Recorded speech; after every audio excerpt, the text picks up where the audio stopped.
Why did he die? Loyalty killed Tupac. What do I mean by loyalty killed Tupac? Orlando Anderson was at the MGM. Just to give you a little idea of who Orlando Anderson is. Follow me. Yeah, he's Keffe D's nephew. Okay. So why was Orlando Anderson jumped by Tupac Shakur at the MGM? Nobody ever asked, why was that fight about? So let me ask, is it gang related or is it East Coast, 100% gang related. Is there any East Coast, West Coast aspect or no? Well, it depends on who you ask. I think 100% gang related, whether it's East Coast, West Coast. Well, I'll tell you what it was. At the time, according to Keffe D, there was a bounty for anybody that could get a blood medallion ripped off, a death row medallion ripped off their neck. They would get $10,000. Okay. So what happened? That is a tough way to make 10 grand. Tough way. So what? Apparently, there's a sneaker store in Compton and Long Beach or somewhere around there that everybody goes and they bring their cars and they dress nicely and they bring their $3,000 sneakers and they walk around and they show what they got. Right. Right. So on this location, getting back to the Tupac murders, connects Orlando Anderson, who is the nephew of Keffe D, was there allegedly and snatched a death row chain in front of everybody. Off and who? I don't know the guy's name. I think his name was Lane or something. Snatched it off somebody, and this guy was so shocked he didn't react. And Tupac was there when this happened? No, he wasn't there. Now keep that on a little, put a pin in that, all right? So so that medallion was ripped off by Orlando, allegedly by Orlando Anderson. What is a Bloods Baby Lane. His name is Baby Lane. Okay? What is a Bloods medallion? Death Row Records. They had the medallion that said Death Row Records. They were walking around with that in sense of pride and honor. Okay, I said Bloods. I might have jumped the gun. Is it not a Bloods thing? It's just remember the Bloods were in fact intertwined with Death Row. So when we say Death Row, we mean Bloods, and when we say Puff Daddy and Bad Boy Records, we mean Crips, not because Puff Daddy's in the Crips, but because that's just the way the East Coast, West Coast faction was brought down. Does that make sense? There's overlap there. A lot of overlap. Like when Suge Knight bought me a Snapple, he was dressed in red head to toe. Well, yeah. And by the way, I didn't know that the reason why the red is apparently it's the color of a Compton high school, and that's where they get the crimson red. And I'm lucky the Snapple I picked was strawberry that day. I'm kidding. Yeah. It wasn't. I don't know. It wouldn't have been good if you picked blueberry. Blueberry would have been a bad thing. And we might not have been sitting here. No. Right now. But so that's how crazy it was in the 90s, kid. Yes. Okay. So the violent thing happens. So the chain gets snatched. Orlando Anderson allegedly snatches this chain. Death Row medallion. Yes. Fast forward 2 months. Mike Tyson's fighting Bruce Seldon, knocks him out in 90 seconds flat. Okay. Tupac is there watching the whole thing. In Vegas with Suge Knight. Coincidentally, guess what? Orlando Anderson was there watching a fight too. Okay. And his uncle, Keffe D. So the Crips were there, the Bloods were there. In the hallway, this is where Tupac's fate just changed. Where is this? An arena? In MGM, at the MGM arena. Lobby, in the lobby, while everybody's coming out. Wow. Somebody points to Tupac and says, that guy ripped off my medallion off my chest. So Tupac, at that point, walks up to Orlando, Baby Lane Anderson, and says, you from the South? And punches him in the face. Somebody pointed Orlando out to Tupac. Yes. And Tupac made that decision at that moment. He's on bail.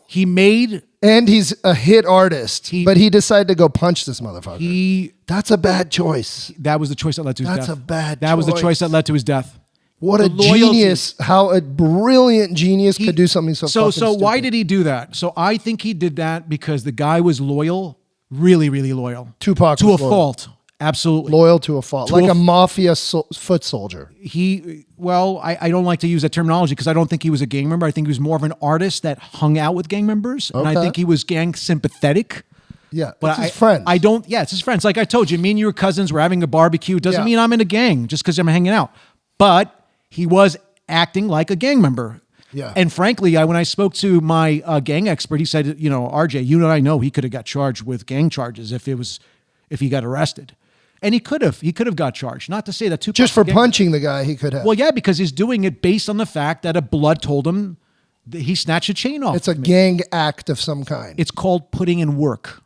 Whoa. Putting in work. He put in work for the gang. Okay. So let me give you another example. If you're a gang member and I'm hanging out with you as a lawyer, all right, and somebody's messing with you, and you tell me, go tell them, to shut the hell up, you're a Crip, and I go do that and I punch a guy in the face with my suit and tie, I'm going to be in jail with you facing gang charges. You're now doing work for the gang. I'm doing work for you. Putting work in. I just put in work for you that one time. Even though I'm a lawyer, never gang banged in my life, that one punch is putting in work. By the way, is this still the case in the Yes, still the case. So now, these are aggravating charges assigned to gang-related crimes to try to put a damper on gang crime. It seems yes, to work, right? It's draconian laws. Did it work? Because we're not in the world of colors of the 90s as we were.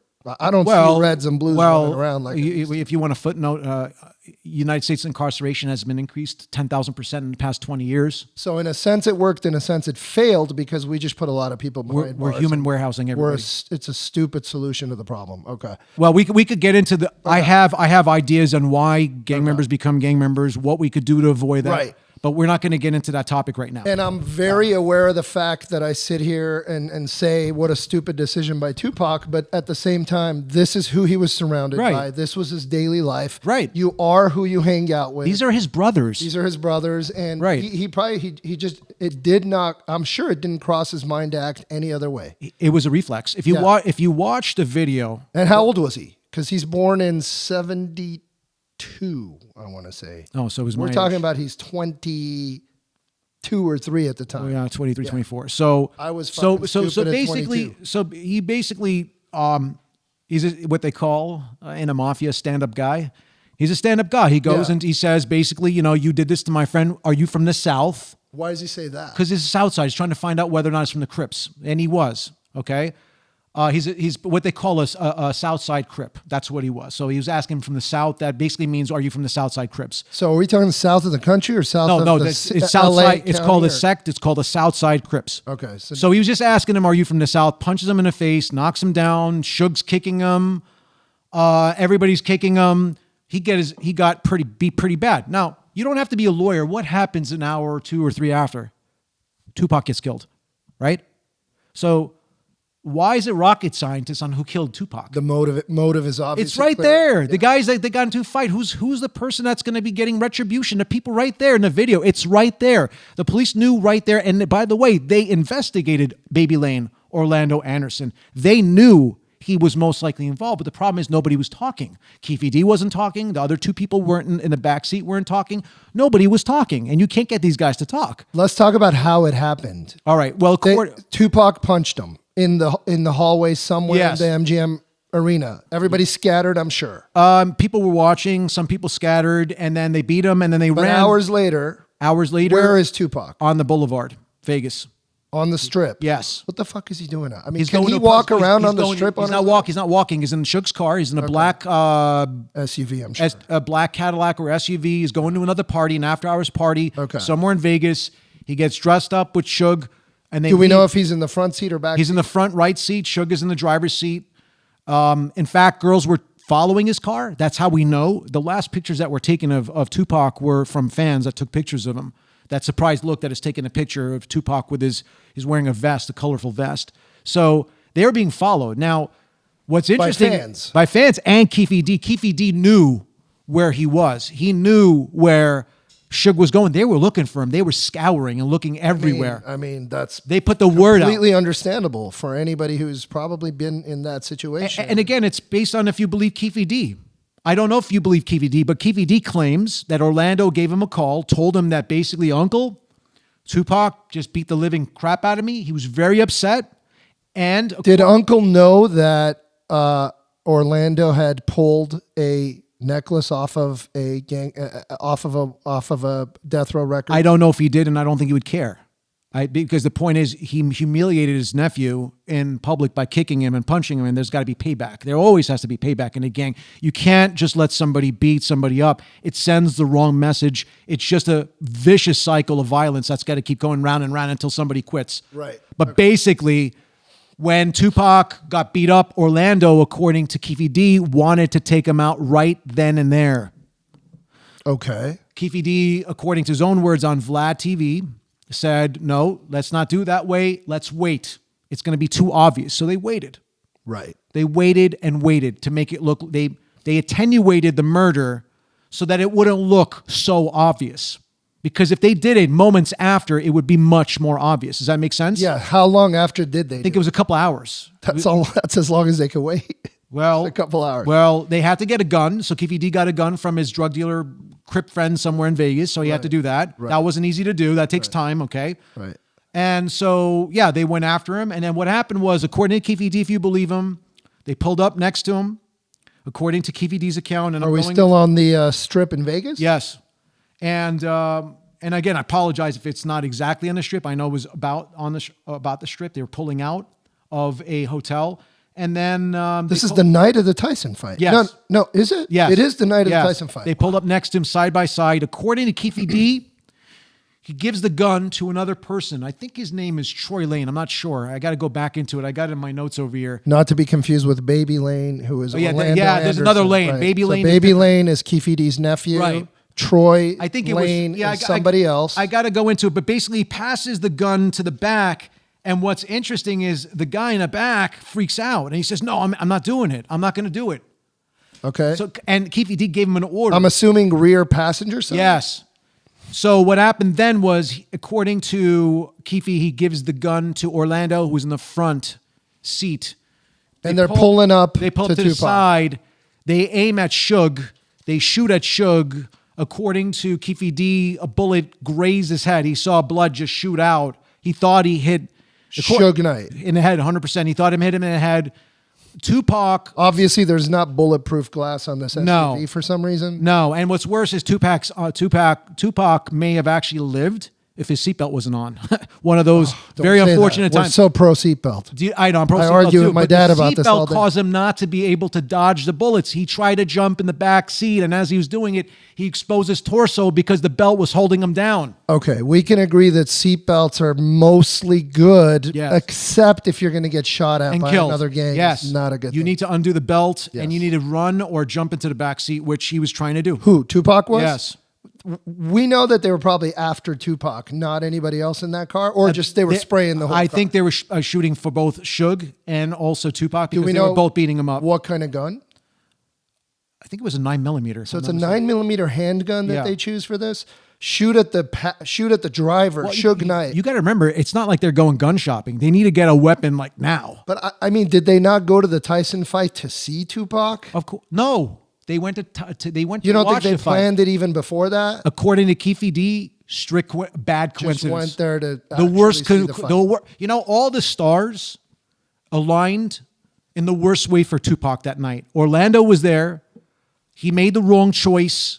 For some reason, he decided to drive on the strip. And according to Keffe D, he was hanging out of the car like there was a parade going on, quote unquote. That's what he said. Like there was a parade. Tupac. He was enjoying the moment. He was enjoying the moment. And he was a Mike Tyson fan like all of us. Huge fan. He gave him a hug after and everything. And I think he just exposed himself. What I would have done if I were him, and he had incredible security detail, I would have stayed in the hotel. I would have let things cool off. I would have maybe even juggled a couple of cars to make sure nobody. This is after he punched somebody in the face in public. Yes. At the Tyson. Yes. Wow. Then he's out sort of. Celebrating Pride pretty much. Very publicly. According to Keffe D, right. He's sticking his body out of the car while Suge is driving as though it was a parade or something. Okay. They pull up alongside the car. They spray the car. At this point, shoot at Suge. At this point, he's got his belt on. He put his belt back on. They shoot it at Suge. Originally, they said that Suge was trying to get himself shielded by Tupac, but Keffe D said that's not true because he was on Suge's side and he shot over Suge to shoot to Tupac. Oh. So you got to shoot past Suge Knight to hit Tupac? Yes, he shot past him and he grazed his That's a head. Terrible angle to try to hit Tupac. Yeah, it's really, really bad. And what's interesting is he drew it in his book on how it came down, but basically it was the cars aligned side by side, parallel to each other, and that's when the shots went off. And again, if I'm wrong, I'm pretty sure it was on it was parallel. I'm 90% certain it was on Suge's side. It could be on the other side. But in any event, he gets hit. Tupac gets hit. How many times? He gets hit, I think, 5 times. The interesting thing is he wouldn't have died with the 4 shots. There's one magic bullet that just zipped through all his bones and wound up hitting his heart. I mean, they actually called it the magic bullet, by the way, in the autopsy. Did any of the shooters get out of the car? No. They stayed in the car and just boom, boom, boom, boom, boom. They zipped off. 5 shots out the car. Cadillac Escalade is seen doing a U-turn and driving the hell out of there. Okay, they zipped it. They got the hell out. They got the hell out. Tupac's bleeding in the car. Suge Knight is okay. Tupac is dead, perhaps. He didn't die till 6 days later. Oh, man. So he's bleeding in the car. I'm not sure if he was bleeding. He's got to be. He's been shot so many times. Well, you want to hear something interesting? Did you know that when Biggie was shot, he didn't bleed? He was shot like 6 times. I mean, do you want to hear something crazy reason why? Tell me. And I'm not trying to be never heard about this. I don't want to be disrespectful, but according to Greg Kading, he was so obese that his fat immediately covered the wound holes.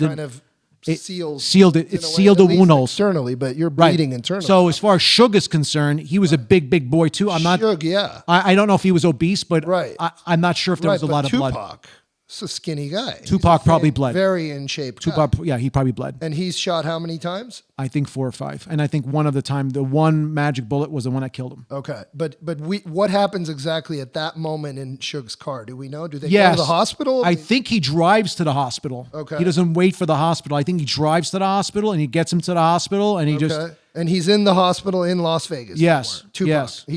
He's on intensive life support for 6 days. Life support for 6 days. Yes. Does he talk to anybody in that time or is he out? He does tell Suge. Suge asks him. He says, "Are you hit?" And Tupac says, I think his last words were, "Yeah, I'm hit." I think that's what he said.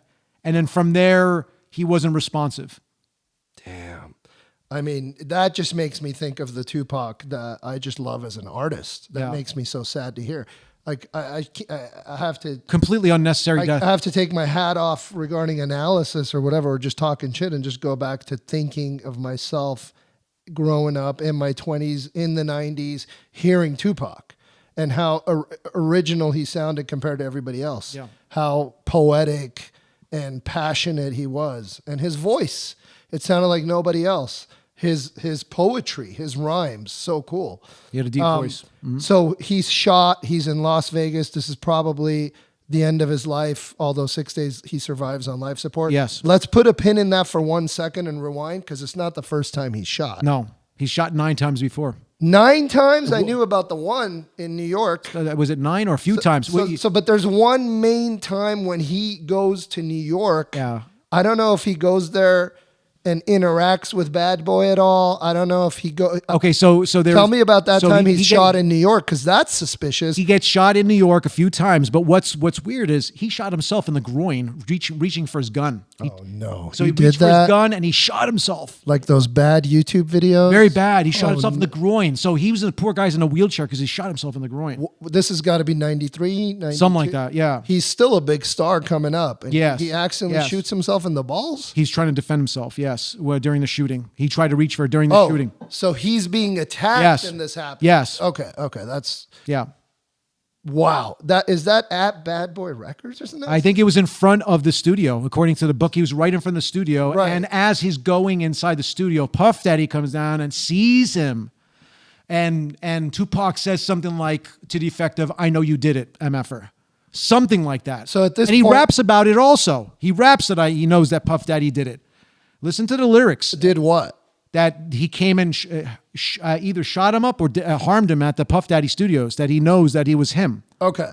So this is when Tupac gets shot in New York. Yes. Some might say he's in enemy territory. I don't know. He's a West Coast gang rapper. At the time, they were not really. Okay. They're not enemies. That's the strange part. They're not enemies yet. Not there at was all. an incident I might have read about online. I think that's where I saw it, where Suge Knight goes to New York at some record label event or some kind. I don't know if it's the Grammys, the Source Awards, the BET. I don't know what it is. There's some major event that Suge Knight attends. That's the award show I was telling you that. Okay, so he's at this awards show, right? Yeah. And Suge Knight disses the shit out of Puff Daddy. Yeah. Do you have a quote of what he said there? I just said it before. He said, "If you don't want your producers in the videos dancing and moving and taking all the limelight and the spotlight away from you, come to Death Row Records." Right. So he's mocking Bad Boy. He's mocking Puff Daddy specifically because at the we time know he was those in all the videos, Mace videos, everything. Yeah. Those are all the Hype Williams videos from the 90s. Right. we were like all so blown away by. They were so original and interesting. But yeah, Puff Daddy was always in that, right? He's always in the middle dancing or in the background dancing. I think that was a part of his promotion. He was Totally. he was the producer and the promoter. He wasn't a bad dancer. Who am I to talk shit? But he was entertaining and he did a great job dancing. He rapped on the records as well. Yeah. He threw in some vocal details in some of the tracks, and then he obviously produced. They did a lot of sampling. Sampling was big back then. So they took a sample of a hit record for like 2 or 3 notes, and they just mixed it with the current song that they were doing. So it was a different way of doing music. He was original. He was creative. Yes. I'm not sure if he discovered Biggie Smalls. He certainly helped break Biggie in the industry. He produced Biggie's best stuff when Biggie got kind of big. I know Biggie was rapping on the street corners. Yeah, I'm not sure if he signed. I'm not sure what the relationship was as far as signing him onto Bad Boy Records, but I do know that he was, with Puff Daddy, and they were together. And Puff Daddy kind of made Biggie Smalls' career. I mean, he produced and put out and promoted and marketed and blew up Biggie's career, right? And Biggie was an incredible rapper. Maybe some would say the GOAT. A lot of people would say he's the GOAT. Well, it depends on who you ask. It's hard to argue with. Depends on who you ask. Some people might say Tupac. I'm a West Coast guy, but that's kind of hard to say versus Biggie. Yeah, that's out of my pay grade. I couldn't tell you who's the better rapper, but I could tell you it was because of jealousy, gang culture, bad decision making that caused both of them to die. Okay, but so Suge goes there and lights a fire against Bad Boy Records in their home territory of New York. No. You're talking about when he says this shit at the awards That was show. in California. Okay. That's in Cali. Got it. He said that in Cali. Puff Daddy was on... Yeah, that was in Cali. I believe that was in Cali. So wherever that was, you might be right. Vibe Awards? I could totally be wrong. Wherever they were filming it could be LA. Yeah. I believe it was LA. He blows up. He just He takes the mic. He mocks... Yes. The head of Bad Boy Records. Looking right in his face, saying it. Sean Puffy Combs. He mocks him. Yes. And probably that upsets P. Diddy at that time. And you know what? At the same time, record sales go up. Record sales go up. So it's really good for both of them. Even though they're, in a fight, it's great promotion. It's genius promotion. So the rivalry really begins in earnest. I mean, West Coast is talking mad shit about East Coast. East Coast is talking shit. Yes. I think East Coast did it first on a record. Well, I could be wrong. On a record, they probably retaliated to Suge's statement and that's what was different now. In the 80s and 90s, you didn't hear Rum DMC rapping about another rapper and saying I slept with your wife. No, it wasn't dark and personal. It got angry and gang related. It got dark and it got very, very personal, and that's when things started taking a twist. Right. So you brought up Hit 'Em Up. And I pulled up the lyrics. I mean, anybody can go look at these, but they're fucking insane. Yes. I mean, he names Bad Boy. Yes. He names Puffy. Yes. He names Biggie. Yes. Junior Mafia. Yes. Calls them mark ass bitches, and a whole lot worse than that. I don't even need to read it. You could just go look it up. I think he even said during the rap lyrics that he slept with Biggie's wife while she was his wife. On this track? I'm not sure if it was that track or another track, but it got very personal. Yeah. Beyond personal. Yeah, he definitely, oh my God, it gets insane. And he definitely, at some point, whether it was this track or not, I remember the line about Biggie's wife, right? Something. Yeah. It was a long time ago. I'm just a criminal defense attorney analyzing. Listen, I was just a kid in college at fucking parties, literally yelling out those lyrics about somebody else's wife. I had no idea who any of these people really were. Yeah. But Tupac brought that shit to us. Right. Where we were literally yelling it out at parties, and it was like fucking banging music. So we loved it. Yeah. But Biggie hears that. This is deeply offensive personal shit now. They say about each other, right? Right. I heard, I mean, correct me if I'm wrong, but after Tupac was shot that one time in New York, immediately thereafter, Biggie Smalls put out a track called Who Shot Ya? Right. Some people think that means Biggie was kind of signaling like maybe Bad Boy had something to do with it. It wasn't wise for Biggie to do that. It just added more fuel to the flame. But on the flip side, it really helped marketing. Sold records like crazy. Okay. So I think that if they both took it lightly and took it to heart and maybe made a phone call and said, hey, listen, this is not personal. We're just doing it for record sales. Right. It might have went another way, but they never had that phone call. Okay, so it seems like we understand why Tupac would have hated Bad Boy Records. We understand why Bad Boy would have had reason to hate everybody at Death Row Records, right? Well, now that The Suge made a motive on statement, both sides yes. is super clear. Now, yes. And then take us back to that moment. So then he was killed. Tupac, we think, died 6 days later. And how many of those people in the car, the 4 people of the shooting vehicle, were arrested right away? None. None were arrested. None. Okay, how? How's that possible? Nobody talked. Literally, like there were people on the streets. Nobody talked. Nobody was filming this? Nobody was talking on the streets. If you, depending on who you ask. Look, nobody had a cell phone camera. Not then, no. No, literally. If that was today, there'd be 100 videos of it. Yes. Literally, nobody had a cell phone That camera. can't happen anymore Right. as easily. Okay, so what happens after that? I mean, when do we learn about this? We get the reports and we're just like, nobody knows who killed Tupac? Well, That's what I heard. they're conducting an investigation, and let me tell you something. There's a detective by the name of Russell Poole. Okay, Russell Poole is a cop's cop, old school cop's cop. His dad was a sheriff. Okay. He was a cop's cop. Clark County? No, LAPD. LAPD, okay. So you got Russell Poole, Okay. who's trying to crack this case. Right. Who did crack the case? He came out and said for years that the LAPD has been pussyfooting around this thing. Okay. That they're not giving them files, that they know who did it, and why were they pussyfooting? Because at the time, as you remember, there was a Rampart scandal where there were actual Rafael Perez was a gang member inside the LAPD, setting up people, placing drugs in people's cars, setting up prostitutes, just scandal after scandal. So why am I saying this? So at the time, Rampart is a division it's a of the division Los in the Angeles police department. Yes. Where is Rampart? it's on Rampart Street, Rampart Avenue in Los Angeles, and by Koreatown, Los Angeles. Downtown LA. Yeah. So all I knew about Rampart growing up is that's the moment we all realized, oh shit, the cops actually are bad. Right. Some of them are. This entire department is. What the hell? What have they Not done? only bad, but they were assisting in murders. They were assisting in drug dealing. So when Tupac got shot and killed and Russell Poole wanted info regarding what's going on and he wasn't getting the info, it led him to believe that there was something going on, something shady that's giving him that obstacle. Otherwise, why aren't they following up these with these officers? With these gang members. You're telling me the LAPD, or at least the Rampart division, may have covered up the Tupac murder? I don't think they covered it up. I think at the time, if you go back to it, that they had a black eye for corruption and they didn't want certain information to be leaked. Okay, so maybe I can assume that it's not that they sat there and covered up the murder of Tupac Shakur, but they thought some of our corrupt Rampart division activities intersect with this murder in some way. Not only that, but they sent it to Internal Affairs, which made it even more clandestine because they were afraid of the mole that could be in the LAPD. And when they did that, it caused Russell Poole to really think that there was a conspiracy going on. In reality, there was no conspiracy, but in his mind, when they completely blocked him out, removed him from the case, and put this into Internal Affairs, he thought that there was a major cover-up going on, and he wrote a book about it.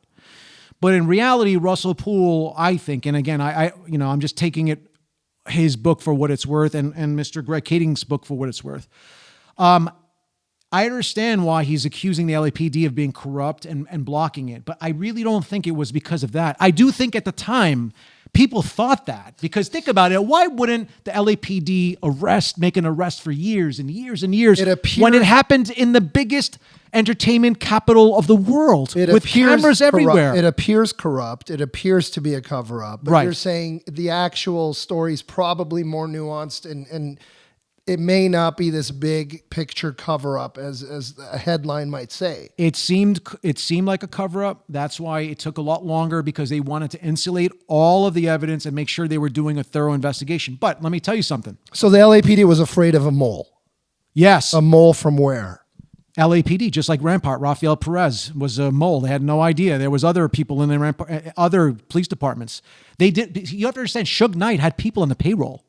So LAPD was worried about bad cops being moles, and to the gang. Yes, there Wow. were Compton police that were working for Death Row Records. Compromised police officers. Compton police officers. That's why the sheriffs came in later. The Compton police were shut down, and then the Compton sheriff came in. There was a lot of corruption. Wow. Cops mingle with, moonlighting with security. Right. And then, so, what point in time do you take off your gang hat and put on your cop hat and flip it over? So these guys were intermingling with gang life. That's wild.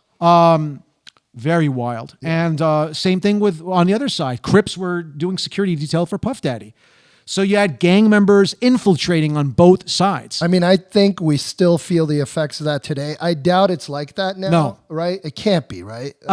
If it was, I'd be shocked. Right. It wouldn't. We're in a different universe today, right? Like 30 years later.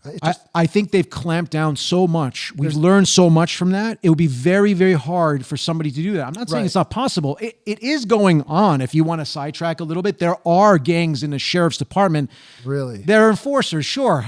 They have many, many different types of enforcers that their sole objective is to basically pounce on gang members. Got it. So what they are, they're the wolves for the gang members. Maybe we need that, right? You got to. That's a different show we could talk about. Well, okay, but my opinion is, if you want to have some tough cops and they're kind of gangish, whatever, then you know what? Maybe that's what we need. But if we rewind to Rampart and thereabouts in time, we're talking real corruption. I mean, real evil, criminal acts very, very committed by LAPD officers with a badge, right, on the payroll of the LAPD, but also on the payroll of somebody like Suge Knight or any other gang affiliated person with power.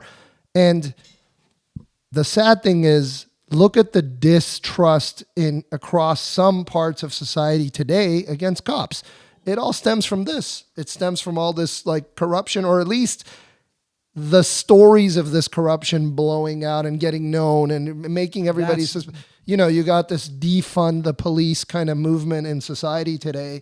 You can probably trace it back to these kind of corrupt cops that lay the groundwork for that, Look, if you have 1% of bad cops or 0.0001% of bad cops, you're going to get about 10, 20 bad cops, which sounds like a lot, right? When you say you have 20 bad cops on the force, but when you look at it in the grand scheme of things, it's an incredible success rate. Incredible success rate. Yeah. And of course, it makes news whenever a police officer does something that violates the law, and it's polarizing. Right. But let's be clear: police officers in general are good people.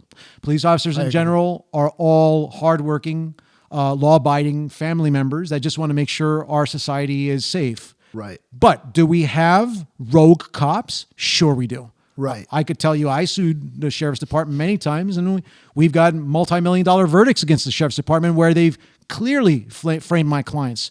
Does that mean the entire sheriff's department is corrupt? No. We're parsing and nuancing that. Even in law, in criminal defense, I could probably name you 10 corrupt criminal defense attorneys that I could name you right now, that I won't name you right now. You shouldn't. So the point is, every basket has its bad apples. No doubt. The reason why the Tupac Shakur case slowed down is because they were taking that, in my opinion, based on the research, they were taking that extra precaution to make sure that Suge and nobody else that had their hands in the police officers' pockets tainted the investigation.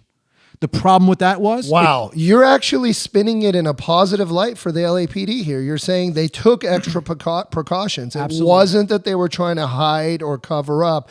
They were doing extra due diligence in fear for themselves internally of a potential mole, potential gang affiliation within their ranks, whatever reasons. But the problem with that is you're giving them more than the benefit of the doubt. Well, don't give them too much credit, because of that it's stalled.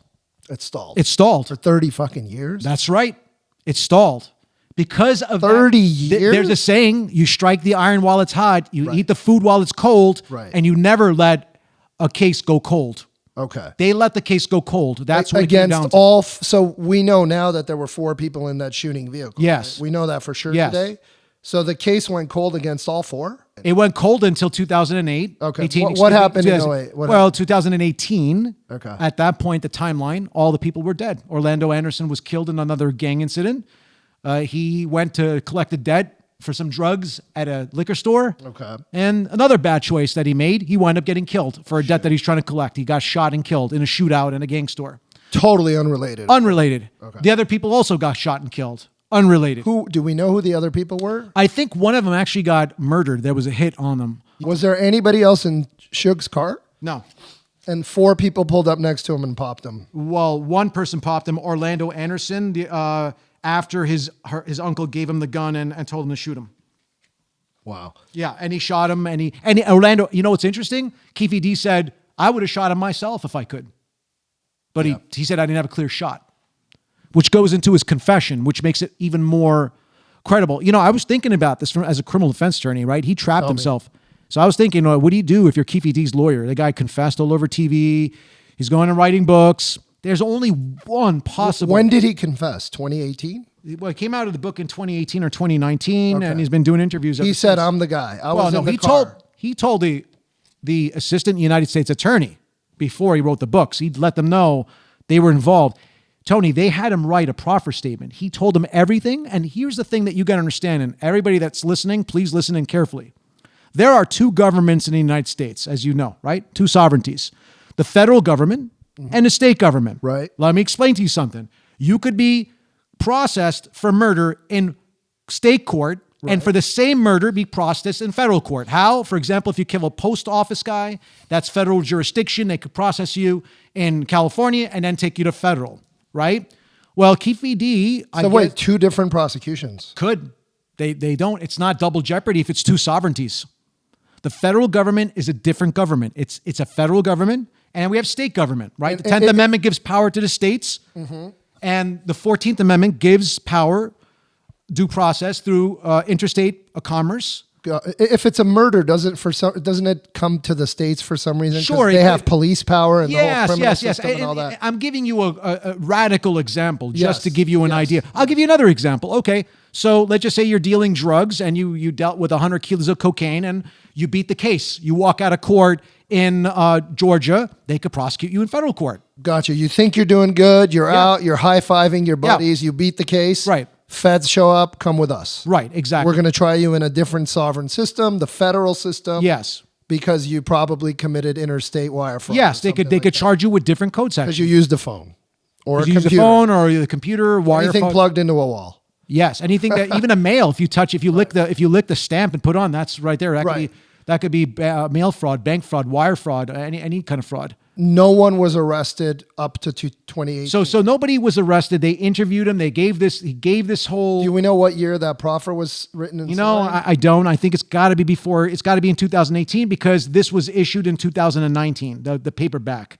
So I'm guessing it was in 18. And Keffe D, my guess would be, he said, "Oh well, since the federal government gave me this proffer, and since I spilled the beans." What is a proffer? Explain that to us. I don't know what that is. Proffer's called spilling the beans. You tell them everything you know, and they take notes, and they let you walk. You basically give them information.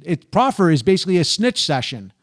That's what a proffer is. With the cops. Yeah, it's a snitch session. You sit down and you say, "I'm going to tell you about this, and I'm going to tell you about that," and they write it down on a piece of paper. They shake your hand and they say, "Thank you." But you have to have valuable information. That very valuable information, like a murder or a big-time drug deal or some sort of multi-million-dollar fraud going on. Something that the federal prosecution would like to sink their teeth into. Do we know what that was? Yes. Tupac's murder. That's what Keffe D gave them? Yes. Even though he was involved? Yes. You know why?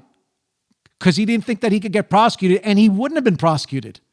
He had the perfect getaway. This was like a movie of a getaway murder. He had the perfect getaway. He could have just told them what they had. He could have never written a book. And just ride off into the sunset? Right off into the sunset. And if he was clever, what he could have done, he could have written a book and then gave it to his heirs after he died and said, "You know what, publish this after I die." Oh my God. And then it could have come out that way. But of course, Keffe D wanted the notoriety. So he was good. He was officially set. Yes. Was not going to get prosecuted. Correct. He told the LAPD everything, told them who was in the car, told them he was in the car, told them how Tupac died. LAPD's like, "What? Sign here." Yes. And we're not going to prosecute. Correct. Because he probably gave him some other information about some other people. He may have given information on some other things, but additionally valuable information other than who's in the car. Well, okay, you're getting into that. So, Keffe D, it's not making sense. All right. Well, I'll let you add up some numbers. Keffe D was flown by the government to New York to get people to talk. Back and forth. He did missions for the federal government. Around this time? Yeah. Okay. So what does that mean to you? So they put him to work. Exactly. Okay. Exactly. So what does that mean to you? It means he was a mole, an agent, an agent, yeah, for a spy. a spy. Yeah. And what happens when the spy services are done? When you can't use them anymore, what do? Usually you kill them, don't you? Or you put them in prison. Okay. Right? Yeah. Just like think about Alexei Navalny, right? The person that's running against Putin. Yeah. They try to kill him many, many times. They try to poison him with radioactive. Yep. Rocks. Right. They couldn't kill him. So what did they do? He's in jail. He's in jail. Yeah. So if you can't kill your opponent, you put him in jail. Okay. Those are the only two options. Okay. So Keffe D's the opponent. LAPD did not kill him, certainly, but they took all his info. That's right. They put him to work. Right. He was working. He was working. And my guess and he should have just kept working or retired or something. Right. Yes. But he decided to write this He wrote a book and he decided, and this is where he thought he was all powerful. He thought that because he gave the statement and because he's working with the federal government and is doing all stuff that he was untouchable. He thought he was untouchable. And imagine that, bro. I mean, okay, tell me, don't lose. And he was greedy. So you know what he said on Vlad TV? He said, well, the way I see it is, $20 a book.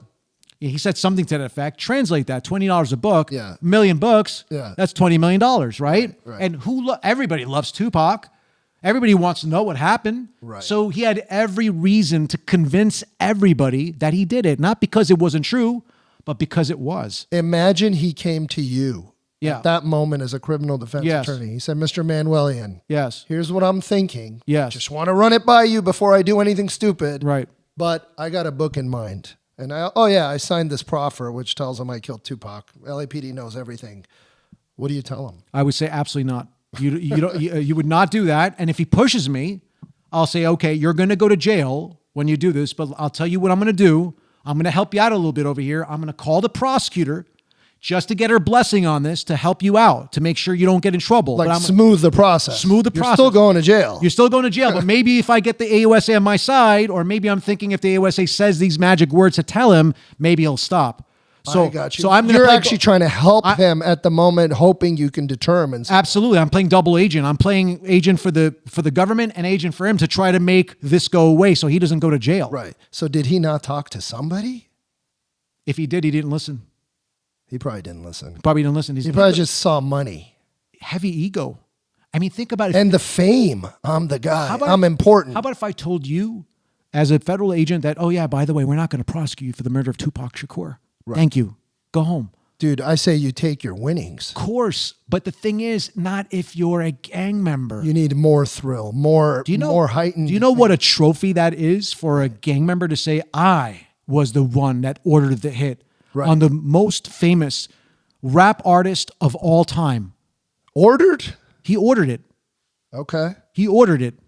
Okay. That reminds me of this crazy Eminem track called Kill Shot, where near the end of the track, Eminem just drops casually in one of his rhymes, like trying to show that something's going to happen in the future. Like that'll happen the day that Puff Daddy admits that he's the one who ordered the hit on Tupac.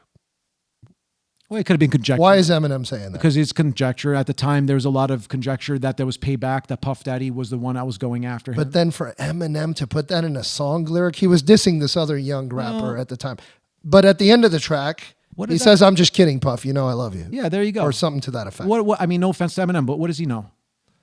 I mean, he's part of... You think he has intel? You think that he has intelligence? I mean, he's in the room with Dr. Dre all the time. He's probably been in the room with Suge Knight a lot. You think that these people get together and they talk about their clandestine operations? I don't know, man. Part of being a gang member is you don't talk about clandestine operations. Right. And if you accidentally talk about it, you're either going to get two things.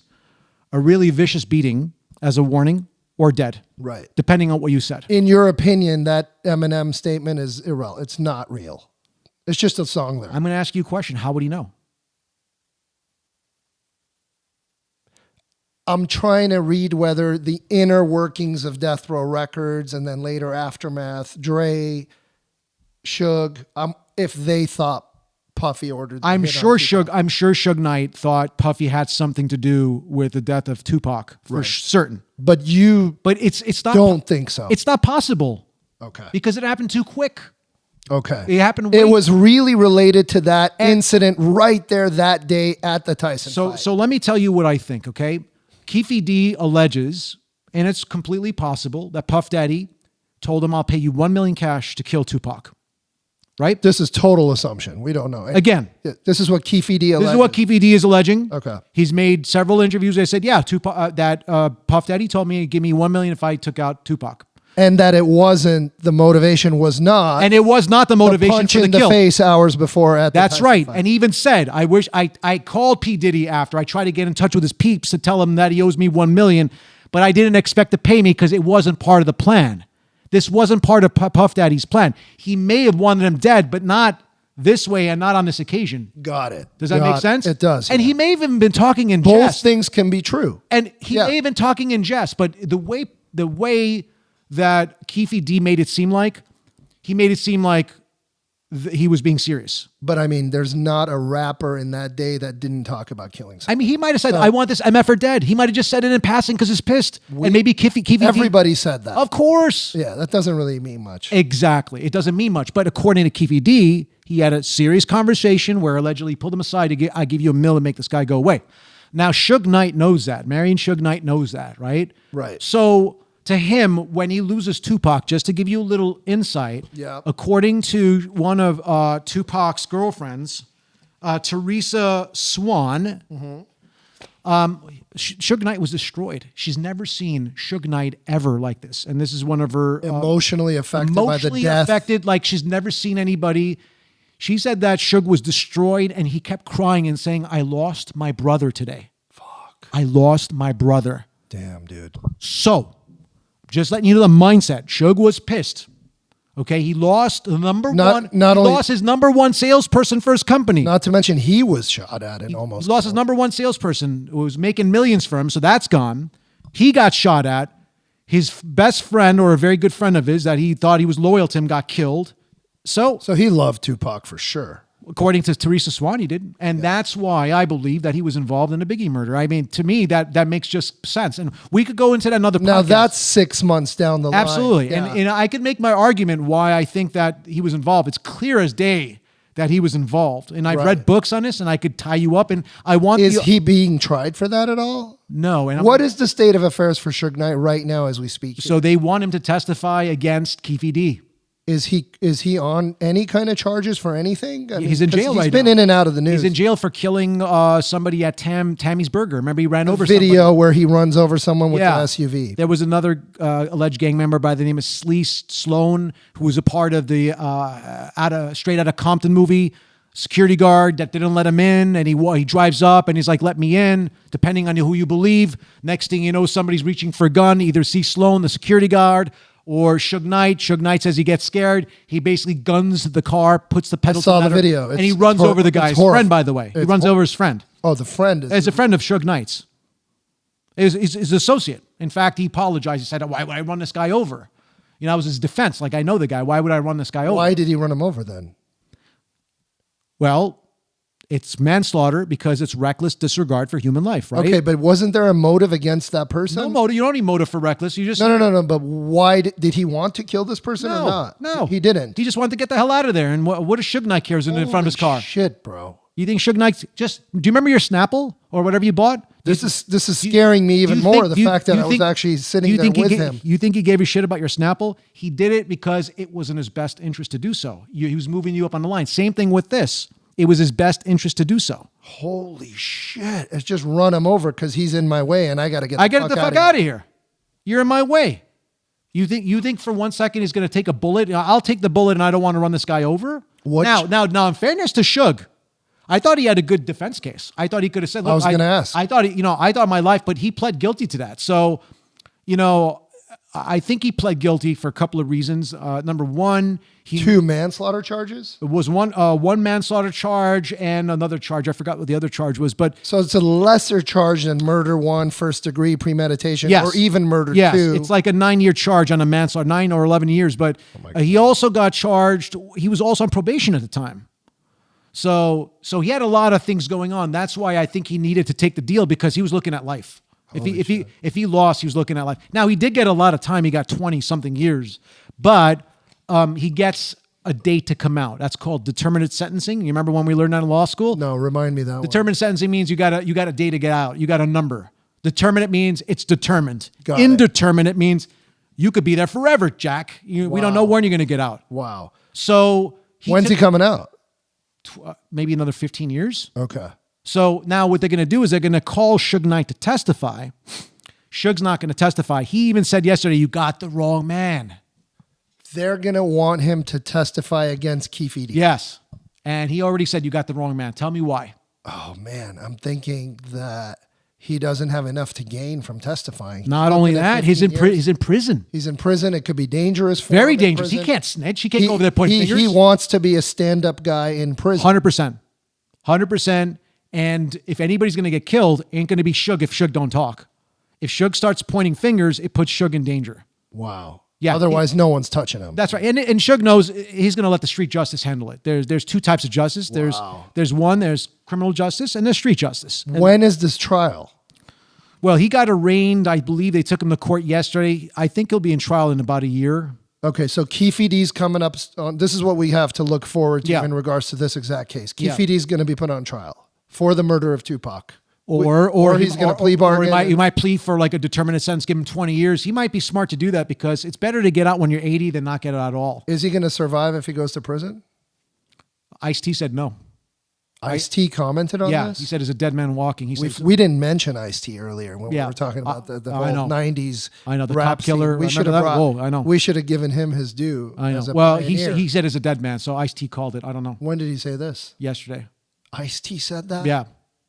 Bro. He said, we've known about this guy for years. That's real when Ice-T goes on the record and just says that. Yeah, and the problem is going to be there's going to be somebody in there that's going to be looking to kill the guy that killed Tupac, to avenge the death. There's somebody waiting in that prison to avenge the death. Somebody that's there for life or a long time that wants to do something right with their life. Right. Something to redeem themselves in their mind. And what better way to redeem themselves than to kill the killer of Tupac Shakur? So many people must want to do that. There's a line of them. And Keffe D, I was wrong when I first thought, well, he was just one of the guys in the car, but he wasn't really the shooter. I'm learning from you that for whether he was the shooter or not, and it sounds like he didn't have the good line of sight to shoot. He ordered it. He's the one who wanted this done. Yeah. To not avenge, but as revenge for his nephew's beatdown. That's right. So he really is the man. He is the man. If he gets convicted and if this is correct. And just to let you know, he's been a part of the Crips since the 60s. If you go anywhere in Compton, everybody knows who Keffe D is. He's almost as famous as a rapper. He's notorious, okay, in that neighborhood. He's got power in that neighborhood. People respect him in that neighborhood. And he's now world known. So he has a big ego. And that ego caused him to get into trouble. That's wild. And he's in custody, I'm assuming? Yes. He's not going to get out on bail. Not unless he's got $1 million or $2 million cash laying around. And the trial's in about a year from now. Yes. Do you think that trial's going to happen? Depends on his ego.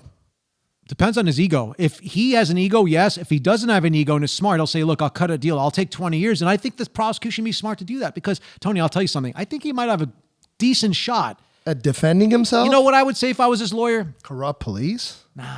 I'd say his braggadocious. He's just full of shit. He wrote a book. He's trying to make money. He's a bullshit artist. He's a fiction writer. He's a fiction writer. He completely sci-fi. Made the whole thing up. This is who he is. The kid's got a wild imagination. There's wild imagination. There's no evidence connecting him. And he just wanted to make some money. And you know what? If Clark County is listening to me and prosecutor, you better hope I'm not the attorney on the record because that's exactly what I would pitch and I would win. I get one person to believe me, just one person to say, yeah, I think that happened. And dude, that is actually a good defense because I am sure you find past instances where he's full of shit brag. And he's admitted it. He's admitted I bullshit all the time. Wow. Absolutely. It could have been a complete fiction that he wrote to sell this. And he could turn around and say, I even lied to the federal government when I told him that just to get my ass out of trouble. But either way, he's screwed. You know why he's screwed? Because if he lied about that, the murder, he's going to go away. The proffer is going to be withdrawn. So he'll get 25 to life either way. That's what we call checkmate. It's called checkmate in law. He's checkmated. There's no way he's getting out. He's got 125 to life on the PCP, which gets withdrawn if he says basically, it was all bullshit what I told you, because the prosecutor's going to say in federal court, oh, it was bullshit. So guess what? We're withdrawing the plea. It's literally like a checkmate. It's a checkmate. In chess. He tries to move this way. They got him on that. Yes. He tries to bob and weave. They got him on that. They got him on that. His toast. Bro, he needed good advice. There's only one way out. Do you want to hear the one way out? I have a bombshell. You're going to love it. I mean, he could hire you, but No, I don't no. think that ship has sailed. This is it. And I don't know if he's got this info, but if he truly knows who killed Biggie, they'll let him go. Another proffer. Another proffer. Really? Yeah. So the Biggie thing we could talk about another time. And I think he knows who killed Biggie. Honestly, I think he knows who killed Biggie. I think that's all he's got in his back pocket. And if he lets that go, I think they're not going to let him go. They'll probably say, look, we're not going to let you go because you got a big mouth, but what we'll do is we'll give you 15 years. You'll be out when you're an old man. Oh my God. And the Biggie thing. Because it's going to help solve the is Biggie yet murder. unsolved. Yes. As we sit here today. And that also, I believe, That involves might be LAPD.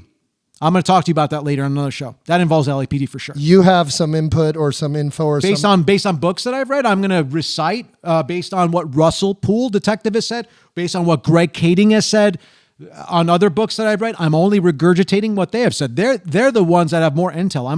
And also, Tony, I've also dealt with corrupt cops. I've dealt with cops that have planted drugs on my clients. I've dealt with cops that have put in wild. I had a cop put a boot on an African American grandma's neck in Inglewood. She testified that she said she called her an N bitch. A cop did. Yeah. An sweet old grandma. You have no idea how cruel some of these cops are. Right. There's a lot of good cops, but there are dirty cops out there. We need the cops. 100%. I'm pro cop. I love cops. Listen, by the way, Tony. I'm 100% pro cop. If we didn't have cops, we'd have anarchy. Life of the jungle. 100%. And just for the listeners to know. None of us want that. No. Unless you're 280 pounds or you're stacked with ammunition up to your neck. No, we want cops. And just to, fair disclosure, I was a volunteer auxiliary police officer in Nassau County, New York, and I went on tours without a gun, just like a neighborhood watch, so I'm completely pro law enforcement. Right. What I despise and I hate down to my bone is a coward that hides behind the badge. Abusing that power. That's right. Right. That to me is the most dangerous person because we're giving you the power because we trust you and you're taking that fiduciary duty and you're breaching that trust. Right. Imagine an evil surgeon. Right. That 1 out of every 10 surgeries decides to kill somebody. That's or right. An evil pilot. That's right. Who suicides a plane full of 300 That's people. right. I mean, we have to empathize. We have to sympathize with cops. They need our support. They need our funding. 100%. Defunding the police is the stupidest thing. It doesn't make sense to me.